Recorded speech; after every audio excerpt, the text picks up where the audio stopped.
नमस्कार दोस्तों, मैं दीपक शर्मा अंग्रेश आपका स्वागत करता हूं द लीगल चैंबर में। अब दोस्तों, आज हम सुप्रीम कोर्ट का एक काफी बड़ा फैसला आप लोगों के लिए लेकर आए हैं। देखिए, कई बार देखने को मिलता है कि जब कभी भी किसी दस्तावेज को रजिस्टर्ड कराया जाता है या फिर हम बात करें किसी प्रॉपर्टी को खरीदते या बेचते समय जो दस्तावेज रजिस्टर्ड कराए जाते हैं, अगर मैं वहां पर आपको बोलूं कि जो व्यक्ति संपत्ति खरीद रहा है अगर वो वहां पर मौजूद नहीं है, तब भी संपत्ति बेचने वाला सेल डीड पर अपने साइन करके डॉक्यूमेंट को रजिस्टर करवा ले, तो वो एक वैलिड बिक्रीनामा माना जाएगा। जी हां, उसको वैलिड सेल डीड माना जाएगा और ऐसी कंडीशन में वो प्रॉपर्टी ट्रांसफर हो जाएगी। अगर सरल भाषा में आपको बोलूं, संपत्ति को खरीदने के लिए, रजिस्टर्ड कराने के लिए अब संपत्ति के खरीदार को रजिस्ट्री कार्यालय में मौजूद रहना अनिवार्य नहीं है। अब आप लोग कहेंगे, सर ये कैसी बात आप कर रहे हैं? ऐसे तो संपत्ति बेचने वाला किसी के नाम भी रजिस्ट्री करा देगा, और अगर संपत्ति खरीदने वाला वहां नहीं है तो क्या कानून में इसको वैलिड माना जाएगा? अब हम आज इसी टॉपिक पर चर्चा करने वाले हैं, जहां इसी चीज से रिलेटेड सुप्रीम कोर्ट की एक काफी बड़ी जजमेंट लेकर आया हूं। साथ में कुछ कानूनी प्रावधान बताने वाला हूं, ताकि आपको यकीन हो जाए कि लीगल चैंबर पर दी गई जानकारी हर एक जेन्युइन होती है। अब दोस्तों, अगर आप लोगों को हमारी ये वीडियोस अच्छी लगती हैं, अगर आप लोगों को हमारी तरफ से किए गए एफर्ट्स अच्छे लगते हैं, तो मेरा आप लोगों से अनुरोध है, इस वीडियो को लाइक जरूर करें, ज्यादा से ज्यादा शेयर जरूर करें और अपना वैल्यूएबल कमेंट सेक्शन में जरूर लिखें। तो चलिए दोस्तों, अब आज की इस वीडियो को हम ज्यादा लंबा ना करते हुए आज की इस वीडियो को स्टार्ट करते हैं।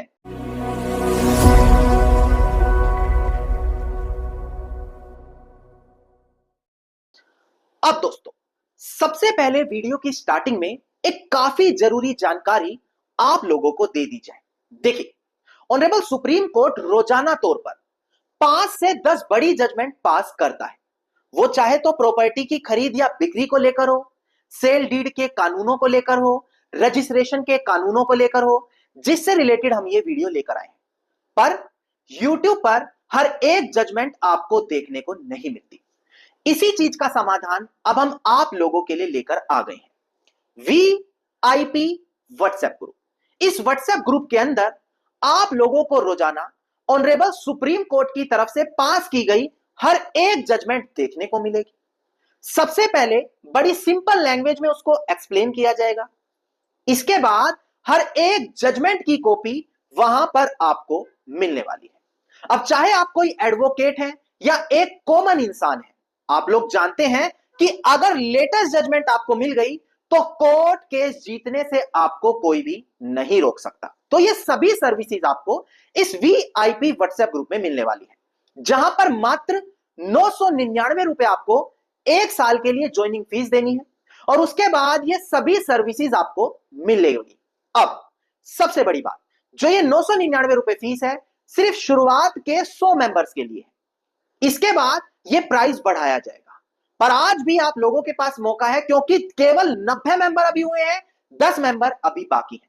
तो आज भी आप मात्र 999 रुपए में इस VIP व्हाट्सएप ग्रुप को ज्वाइन कर सकते हैं।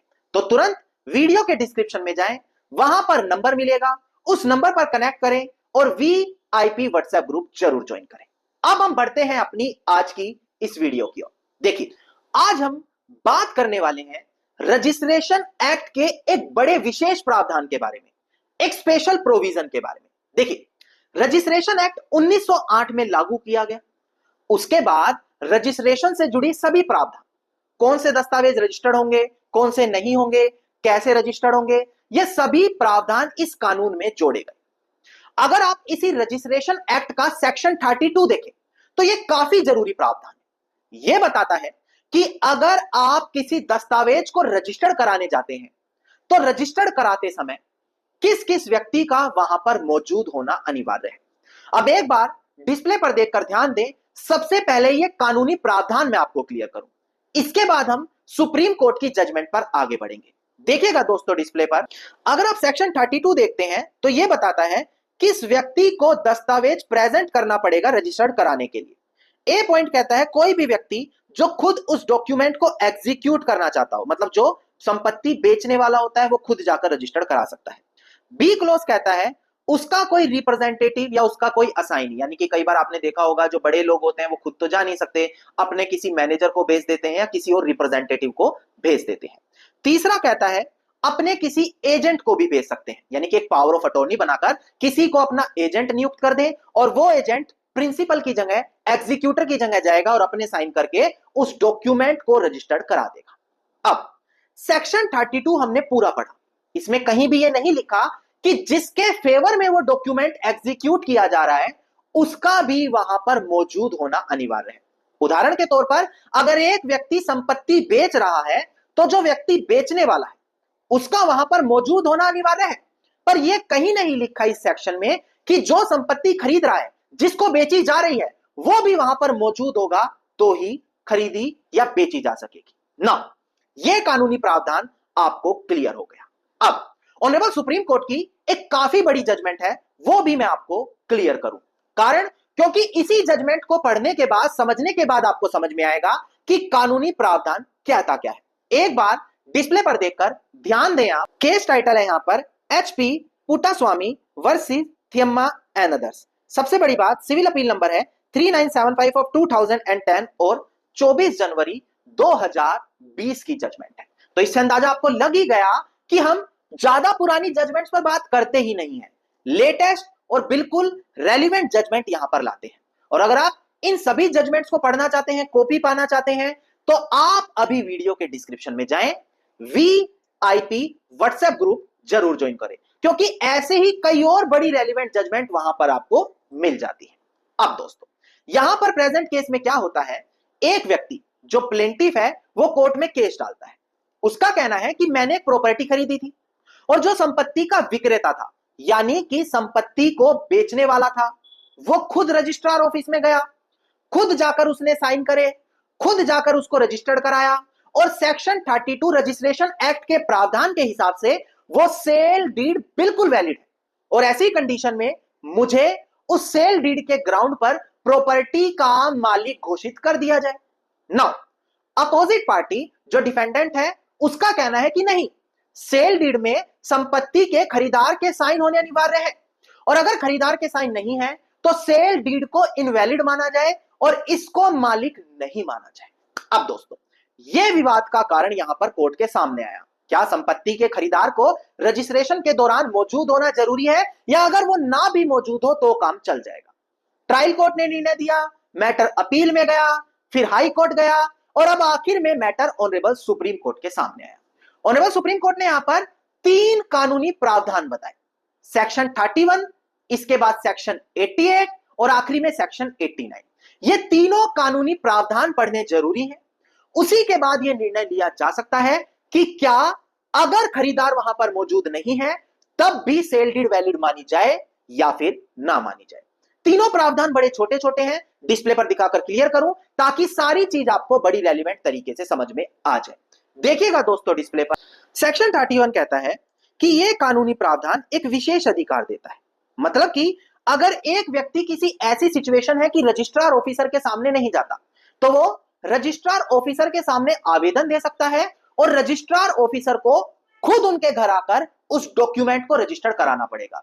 जो लोग कहीं आने जाने में सक्षम नहीं है, अपाहिज हैं, वो इस कानूनी प्रावधान का इस्तेमाल करते हैं। तो सेक्शन 31 यही बात करता है।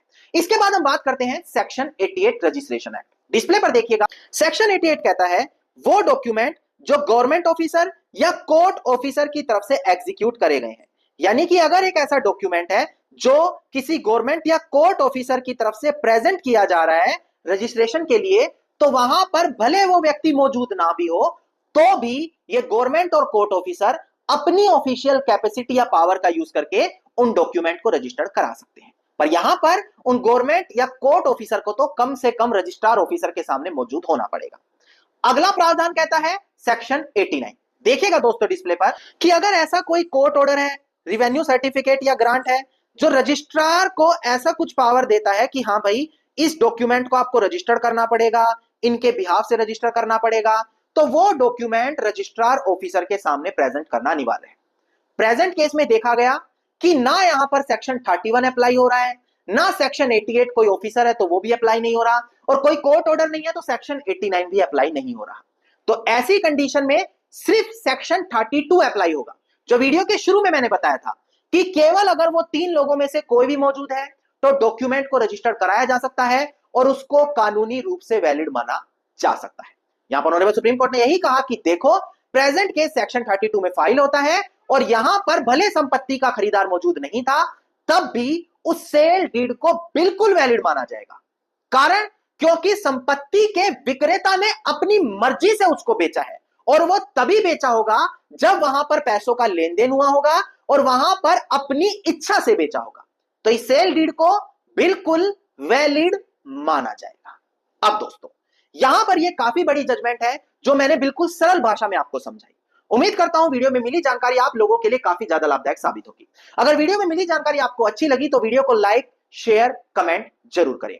वीडियो में बताई गई ऑनरेबल सुप्रीम कोर्ट की जजमेंट की कॉपी अगर आप पाना चाहते हैं, वीडियो के डिस्क्रिप्शन में नंबर है, वहां पर कनेक्ट करके जजमेंट की कॉपी ले सकते हैं।